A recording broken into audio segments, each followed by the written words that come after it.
Hello, I'm Robert, and I'm helping you by fact-checking if you're scared of many things. And this is about the worry that some people have that Ukraine might, let's see if I can bring it up high, they worry that you, uh, Russia is going to declare war with NATO. There's absolutely no way they're going to do that. So Russia may, just possibly, but it's looking exceedingly unlikely at the moment, declare declare war with Ukraine on May the 9th.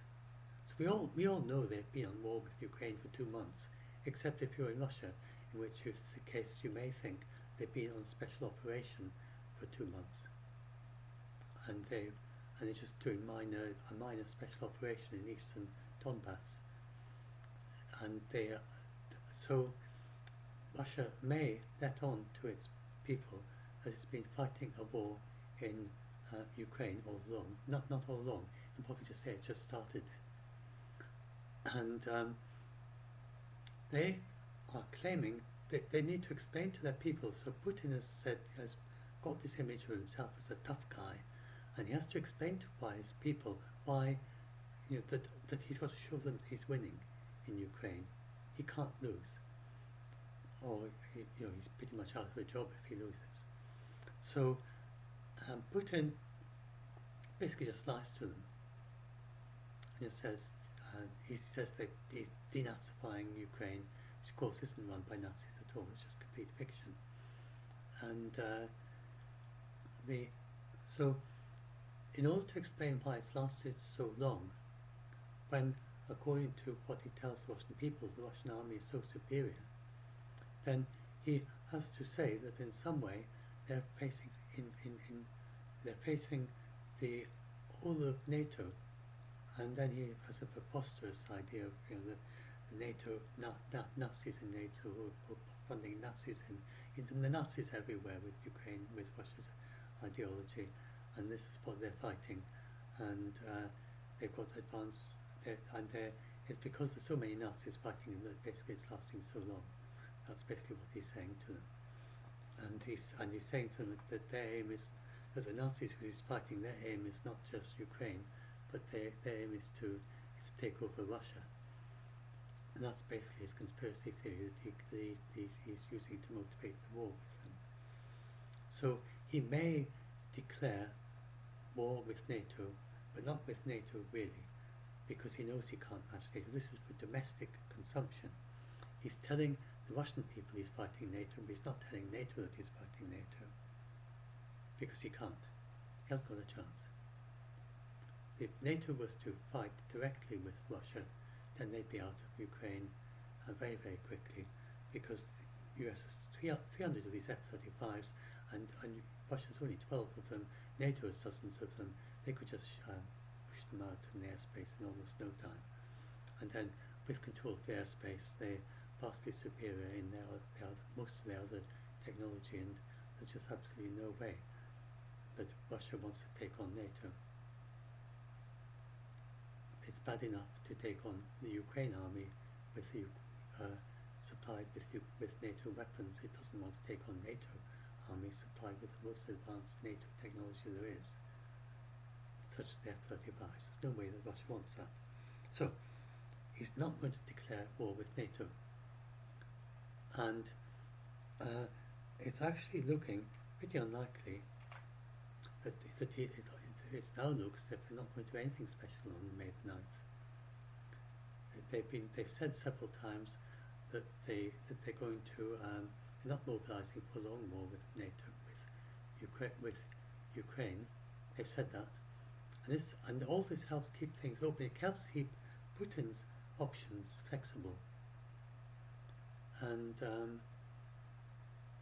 this is just recently, this is just a few days ago, that General Valery Gerasimov, and that's Russian Chief of the General Staff, and he's the highest ranking officer in the Russian armed forces, and he was at the front line in Izium. It's really quite unusual. The Russians, they have this very top-down administration, and he was circulating by visiting the, he was just visiting the command post to see what was going on and why they'd stalled there. And he visited the front line in Izium, and he left. And then just soon after he left, the Ukrainians actually shelled with long-distance howitzers provided by the United States, precision shelling from a great distance. They shelled the command, and they were informed by the United States of the location of the command structure. So they're sharing the information, of spying information, and they shelled this place, and but they didn't help with the targeting, so it's not directly involved as combatants. So they shelled this place just after he visited them. So this obviously has underlined the message, for he's the closest. He's close. He talks with Putin himself. He's the man that Putin talks with to do with organising what's going on. And just after he visited, then one of the generals he had been talking to and several senior officers were all killed with this precision strike by the Ukrainians. So the Russians are doing very badly there. They've lost their biggest ship in the Black Sea. I just heard today, it needs to be confirmed, but it seems quite good evidence from multiple sources, they've lost their second best ship in the Baltic Sea today.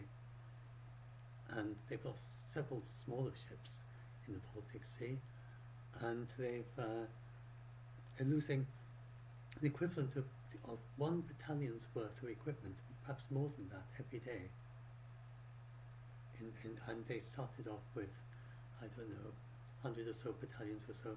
They're losing one every day of their equipment, and they can resupply them. They're running out of resupplies, and they seem to be undersupplied using ancient stock from the USSR Soviet times for some of their supplies. It's really very, very, very, very weak. I say, look, go through this. What's this? Phillips O'Brien. Whatever happens on May 9th, it won't be a victory celebration. Now, they were going to celebrate completing the taking of Mariupol. It doesn't look as if they're going to do that either. They just recently said that they are not going to be sending any officials over to Mariupol. And some of the people I followed, like this Philip O'Brien, strategist, and he seems to be very up on all the latest, and he's been very accurate in what he said. And he says that part of it, and it was the Institute of Study of War, they're my two main sources on it now. They seem to be very accurate. One or other of those was saying that part of it is that Mariupol isn't really completely taken. They've still got 100,000 civilians living there, and these civilians are resisting. They're not 100% behind the Russians, and the Russians are trying to. They're treating them appallingly badly. They're forcing the civilians of Mariupol to clean up the dead bodies and the rubble and the remains of their theatre that they shelled, and their hospital and so on. They're forcing them to and they're not paying them for this. They're just giving them food, and they're saying, we won't give you any food unless you clear up Mariupol for our victory celebrations. That's not the way to win the hearts and minds of your population. So that's some of the latest news. And they haven't completely managed to take Mariupol and the steelworks, and it's probably just too hazardous to send the officials there for a proper celebration. They say they're going to do a celebration when the time comes. But it's really quite implausible that Russia will be able to retain Mariupol and the Azov Sea Strip long term, given how they're treating the people there. They seem to be incredibly dumb, the commanders of the Russians. I mean, who thought of this idea that terrorizing the people in Ukraine is the way to end up actually governing part? They didn't do that for the Crimea, or for Eastern Donbass, for Eastern Luhansk, or Donetsk. They didn't do it for those, but they're doing it now. And this means that the regions that they have now got control of, the people there don't support the Russians. Even the ethnic Russian people, who would normally be very strongly in support, are not in support of them. Because they're treating them so badly. And they've destroyed their civilian infrastructure, destroyed their homes, destroyed their theatres, their hospitals. They've targeted lots of hospitals in which many of these people were being treated. I mean, if your dad's been in hospital before the or your grandmother or so on was in hospital when the invasion started, and then the Ukrainians bombed that hospital, what are you going to think about? And the Russians bombed that hospital. What are you going to think about the Russians? Even if you were very strongly in support of Putin before the invasion started, are you still going to be in support of Putin? And obviously not. So that's the problem that they're facing, and they're trying to counter it by being more brutal to the Ukrainians, including the Russian sympathizing ones. They're not being sensible at all, and they have been appallingly bad in their strategy. They've just been so bad in their strategy. The logistics they're not managing to disrupt the Ukrainian logistics.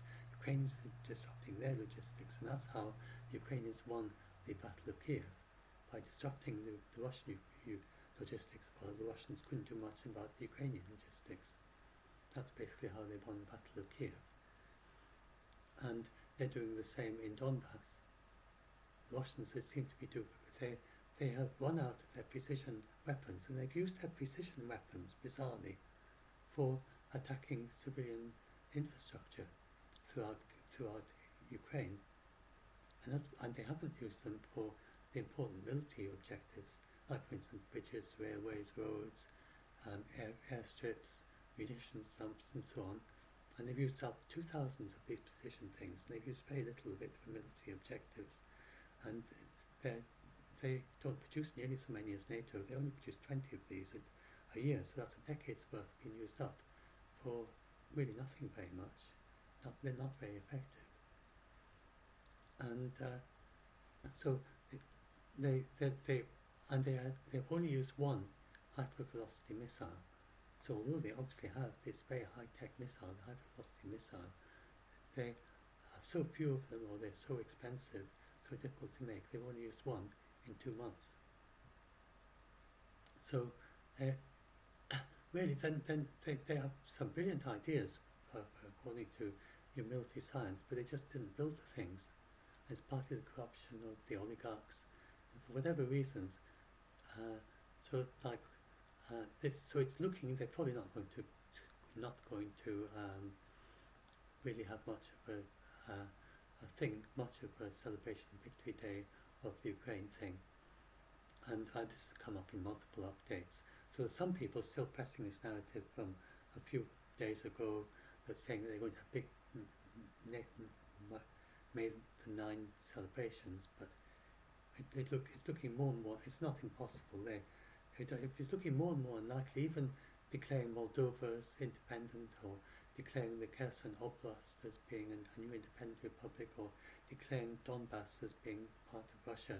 These are all things that they could potentially do, but they could end up having a pie in the face, as it were, or mud in the face as a result of doing that.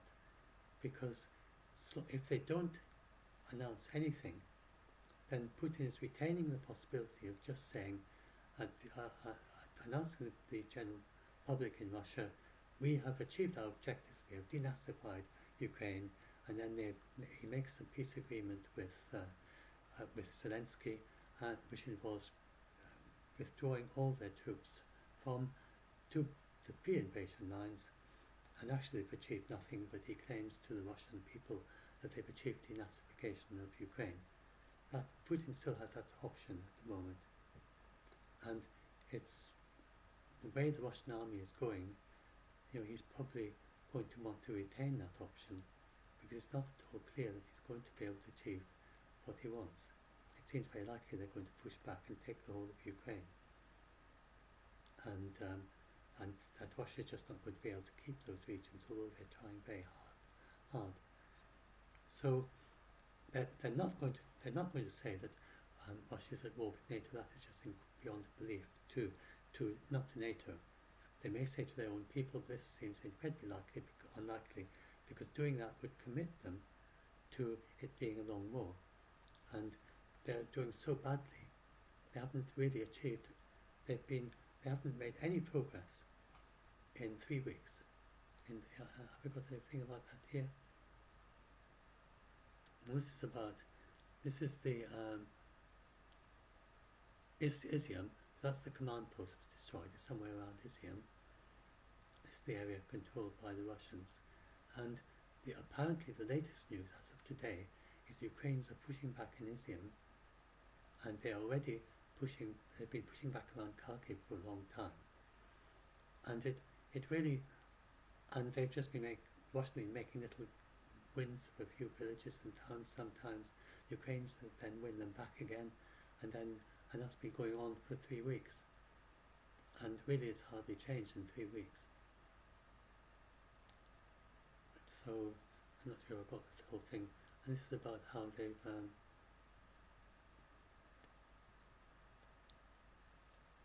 Russians are hitting the artillery. So the peace treaty that Russia can ask for at the end of this, what Putin won't tell his own people, but Russia could have achieved all this without the invasion. But there's a real possibility of Ukraine winning. And Zelensky has spent the time working on Security Council with the UK, US, Germany, Poland, Turkey and Israel. And the final agreement would be Ukraine doesn't join NATO. Well, if they've got security guarantees, they're quite okay with that. They get the security guarantees. Part of the security guarantees, they agreed to impose sanctions on Russia within 1 to 3 days of an invasion. And they ceasefire over Donbass, Crimea. Ukraine doesn't recognise those regions as part of Russia, but agrees not to fight to take them back. And then they may continue diplomatically trying to regain Donbass, Crimea, but they would renounce using military force over those regions. And it'd be a complete proper ceasefire, and it wouldn't be the Minsk Accords. Those are completely gone. It would be just a much simpler thing, just that the Russians no longer Russians now have control of those regions, that is recognised, but they don't recognise those regions as part of Russia. They just agree not to fight. And then the US will have posted a new INF treaty with much improved inspection, which means that both Russia and the US would commit not to have intermediate nuclear forces near the border. And Ukraine doesn't want them anyway. And then there's a big question about what happens to Kaliningrad and whether Russia will continue to keep its nukes there. It doesn't cover the subs, so both sides still have their nuclear subs. And then, so Russia wants, and then more transparency of the movements of troops on both sides. And then Russia will need a very big aid package of some kind for the rebuilding. And some may come from the wealth of oligarchs. They may require reparations from the Russians. And the war crimes are another reason for not surrendering any territory to Russia. So this is something that Putin could, and this is, I just go into much detail of the peace agreement there, but so that's basically that is available to Trump, to Putin. Most of that would have been available before the war started. And I mean, Russia could, if Russia just annexed the two republics, which is what it did anyway before the war started, and then not done the invasion, and just stopped at that point, then that would have ended the Minsk Accords, and then the rest of this it could have just done, and it wouldn't have needed to do any invasion. But Putin wouldn't need to tell his people that, and you could claim that this is a great big victory, because he's so totally in control of the propaganda. And this is probably the best that Russia can hope for. Now, caveat that this is based on NATO intelligence and Ukraine intelligence, and but it does seem they have predicted well what has gone on in the battles. They've known very well. They've predicted what is happening long before the Russians seem to have known what was going on. And Putin seems to be very impractical and they say, well, this is going to happen, and the Russians just say, well, like the Russians said, they're going to have a big invasion in Donbass. That's the latest of them. A big, obviously we're preparing. They didn't say, but they obviously were preparing massive amounts of troops and trying to achieve something big in Donbass, and they've achieved absolutely nothing. And in Donbass, and it looks as if Ukraine's pushing back. So this whole agrees with what both NATO and Ukraine are saying, which is that, and Ukraine is now on the offensive, and this really does suggest that Ukraine is going to win this thing. And so there's nothing to be worried about this May 9th date. Nothing's going to happen. It's nothing apocalyptic is going to happen ever. There's been no increased risk of nuclear war, and what's the big question really is, will they say, big question, really in inverted commas, actually quite a small question, is, what is Russia going to decide? Is going to decide to declare victory of Mariupol? Is it going to try to annex part of all of Donbass or as part of Russia? Is it going to declare Donetsk and Luhansk as part of Russia, not just independent? Is it going to say something about Moldova? Or is it just most likely, seems to be from the latest statements from the Kremlin itself and from how bad the Russia are doing on the ground, seems most likely they talk about Ukraine war, they talk about how well they're doing there, but they don't make any specific announcements that they could fail on. They don't want to announce things that they could fail with. So it seems that they're basically doing damage limitation, and they're not doing, they don't have any big victories to declare. They don't have any big, even real prospects of victories to declare. So they're probably not going to do very much on May the 9th. And so it's just a date like they have every year. They always celebrate the victory celebrations on May the 9th of the victory of, well, they will probably just celebrate the victory of Russia. And specifically, they focus on Russia's role in World War II over the Nazis in World War II, and displaying some of their weapons in a big parade on the Red Square, and also soldiers marching, though somewhat reduced because an awful lot of their equipment and their soldiers are in Ukraine, obviously. That's basically what's going to happen.